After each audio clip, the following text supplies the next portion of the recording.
Samajwadi party के विधायक पूजा पाल हमारे साथ हैं बात करने के लिए। पूजा जी, जिस तरीके से उमेश की हत्या हुई और उसमें अतीक अहमद का नाम आ रहा है, अब लग रहा है आपको भी खतरा, आगे क्या करेंगे?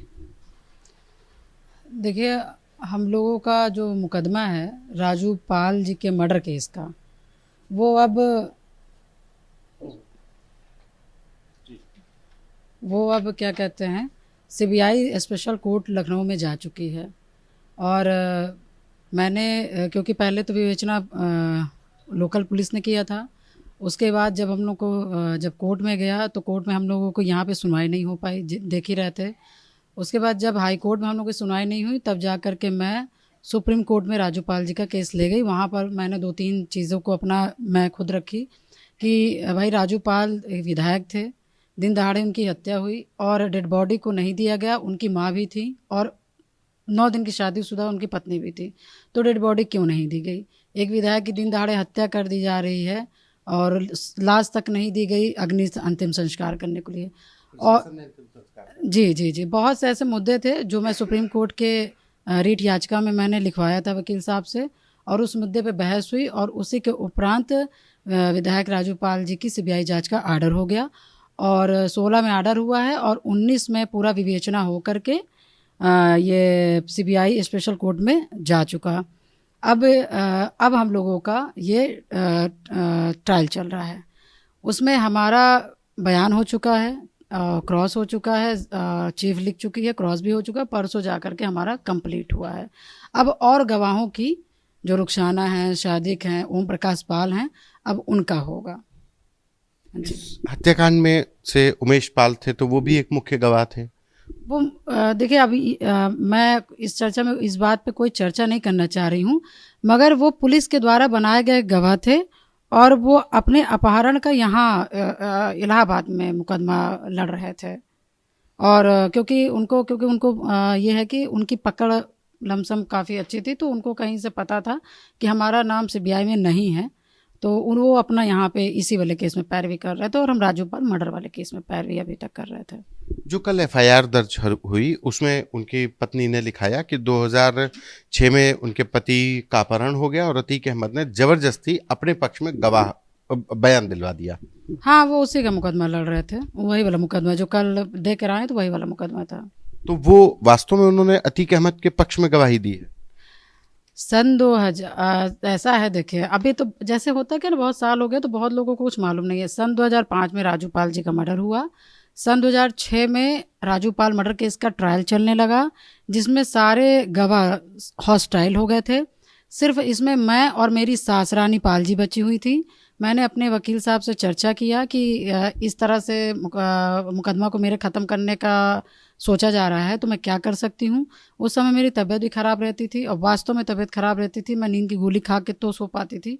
और उस समय फिर हमने क्या किया, मैं हाई कोर्ट चली गई कि इस तरह से प्रताड़ित करके गवाहों को वो किया जा रहा है। उस पर जब मैंने यहाँ पे बयान गवाही नहीं दी, मैं हाई कोर्ट चली गई, मुझे समय मिला और हाई कोर्ट भी में मैंने यही सब बातें रखें कि दिन दहाड़े राजू पाल जी की हत्या की गई है और हमें न्याय मिलना चाहिए। मगर क्योंकि मैं सीबीआई जांच की मांग कर रही थी, तो हाई कोर्ट ने कहा कि जो आप सीबीआई जांच की मांग कर रही हैं वो सेंट्रल की बात है, ये तो आप जा कर के शासन से कहिए, वो आपकी सुनेंगे। तो इस पे हमारा हाई कोर्ट में केस बंद कर दिया गया। फिर जब मेरा हाई कोर्ट में केस बंद हो गया, तब मैं सुप्रीम कोर्ट गई। 15 में सुप्रीम कोर्ट गई हूँ, 16 में सुप्रीम कोर्ट ने आर्डर किया कि राजू पाल जी की सीबीआई जांच होनी चाहिए। 19 में विवेचना सीबीआई वालों ने किया। अब जा कर के हमारा ट्रायल चल रहा है। अब इस मामले में ट्रायल शुरू हो गया है। आज सिद्धार्थनाथ सिंह आए थे तो उन्होंने कहा कि पूजा पाल ने खुद ही क्यों नहीं गवाही दी इस राजूपाल हत्याकांड में, खुद ही गवाही क्यों नहीं दी, क्या सच्चाई उनके इस आरोप में? सिद्धार्थ नाथ जिस तरह से बात कर रहे हैं, तो मुझे लग रहा है कि इतना पढ़ा लिखा हो करके एक मंत्री का बयान करना बहुत ही निंदनीय है। क्योंकि होता क्या ना, मीडिया को सब देखते हैं, एक दिन अखबार पढ़ लिए और राजू पाल के मुकदमा का फैसला कर दिए।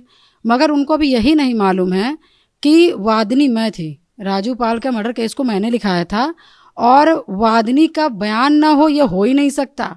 जब तक एफआईआर होगा नहीं, तब तक एफआईआर नहीं करेगा, तब तक एफआईआर होगा नहीं। राजू पाल जी के केस में मैंने एफआईआर किया और अब क्योंकि हाई कोर्ट में तो देना नहीं है, मेरा केस चला गया सुप्रीम कोर्ट, तो मैं हाई कोर्ट में क्या गवाही दूंगी? मेरा हाई कोर्ट ने सुना ही नहीं भाई, वहाँ पे मेरा केस बंद कर दिया गया। मैं कचहरी में क्या कहूँ, हाई कोर्ट में क्या कहूँ? जहाँ मुझे बुलाया जाएगा मैं वहीं कहूँगी ना।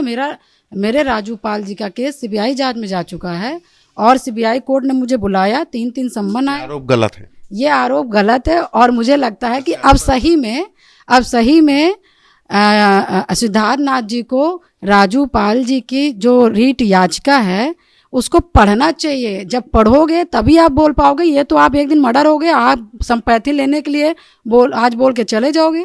गलत बयान क्यों कर रहे भाई? राजू पाल का मुकदमा मैं लड़ रही हूँ और आपको बहुत सच्चाई जाननी है तो जा करके सीबीआई कोर्ट स्पेशल में जाके पूछे कि मैंने मुकदमा लड़ा है और अब वास्तव में अब मुझे अच्छे सुरक्षा की ज़रूरत है, मुझे और मेरे गवाह को और रुखसाना को, जिसको 2 कंधे पे गोली लगी है। जस्ट पाल जी के बगल में जो औरत बैठी थी उसको सुरक्षा की ज़रूरत है। अतीक ने जिस तरीके से अभी अतीक अहमद का नाम आ रहा है, जिस तरीके से घटना को अंजाम दिया, अब आगे आप लोग मुख्यमंत्री से मिलेंगे, किससे मिलेंगे, क्या करेंगे? जी हाँ, मुख्यमंत्री जी से मिलेंगे, क्योंकि जब हम लोग देखिए हमको और हमारे गवाह को जब सुरक्षा नहीं मिल पाएगा तो हम लोग कैसे कोर्ट तक जा पाएंगे, आप बताइए। तो सुरक्षा तो ज़रूरी है, सबका अपना जीवन है, सबका अपना परिवार है, सबकी अपनी जिम्मेदारी है, कोई मरने तो नहीं जाएगा, इसलिए सुरक्षा ज़रूरी है। और मैं सरकार से मांग करती हूँ कि ईमानदारी से, जैसे हम लोगों ने माफिया अतीक अहमद से लड़ने का ठाना है, उसी तरह से ईमानदारी से हम लोग की सुरक्षा होनी चाहिए। और नहीं तो मेरी हत्या जिस दिन होती है उस दिन ये मुकदमा, मैं आज बोल दे रही हूँ, ये मुकदमा उस दिन जाके बंद होगा। और नहीं तो ईमानदारी से हमारी सुरक्षा करें। आपको डर है कि अब अतीक अहमद से कि कहीं आपकी जान पे भी ना बनाए? क्योंकि जिस तरीके से वो तो उमेश पाल को मार दिया गया, उनके परिवार वाले कह रहे हैं अतीक ने मार दिया। अच्छा, नहीं देखिए, डर तो है ही है, इसीलिए मैं सुरक्षा की मांग कर रही हूँ और इसीलिए मैं मुख्यमंत्री जी से मिलूंगी। आज मुख्यमंत्री से मिलने जा रही हैं? जी। एक आखिरी सवाल कि कल उनके घर पे जिस बात को लेकर के बात हो रही थी कि वो क्या वास्तव में कोई ऐसा 2017 में कोई व्यक्ति आपने देखा, गुड्डू इस्लाम नाम का, जो कल, क्योंकि उनका परिवार आपके से आज भी नाराज है? देखिए, सही इंसान से हर आदमी नाराज़ रहता है, क्योंकि देखिए मैं चाहे घर पे बोलूं और चाहे मैं माइक पे बोलूं और चाहे मैं नेता के बीच में बोलूं और चाहे मैं माफिया के बीच में बोलूं, मैं बात सही बोलती हूं और इसलिए मुझसे लोग नाराज़ रहते हैं। देखिए, आप रिश्ता ईमानदारी से निभाएंगे तो रिश्ता चलेगा, आप दुश्मनी ईमानदारी से चलाएंगे तो आप लड़ पाएंगे।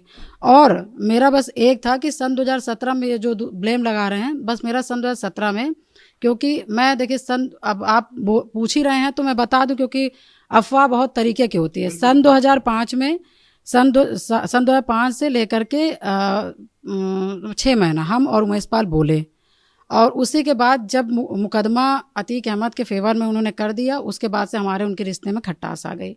मैं फिर सन 2005 से लेकर सन 2000 तक 16 तक नहीं बोली, पूरा सुलेम सराय बाजार गवाह है। उमेश पाल से बातचीत बंद नहीं, बातचीत हो रही थी मेरी। उसके बाद सन 2016 में जब राजू पाल जी का मैंने सीबीआई जांच करवाया तो उमेश पाल जी, कई पाल समाज के, महगांव के एक पाल थे, गुड्डू पाल थे, झलवा के कई पाल इकट्ठा होकर के आए और कहें भाई अब हम लोगों को ऐसे हाथ जोड़ के, भाई अब हाथ जोड़ रहे हैं और आप हमारा सहयोग करिए और हम गवाही देंगे। तो हमने कहा कि ठीक है, तुम आए हो तो हम निराशा नहीं करेंगे, आप आए हो ईमानदारी से लड़ना चाहते हो तो हम साथ देंगे। मैं इनको कोर्ट में लेके जाती थी, ये बयान जिरा किए, मगर उसी दौरान फिर इन्होंने एक माफियाओं की लिस्ट बनाई जिसमें इन्होंने वो किया कि भू माफिया का ज़मीन छीना जाए, ये किया जाए, वो किया जाए, हो रहा था। हमने भी कहा ठीक है भाई, उसमें भी मैंने सहयोग किया।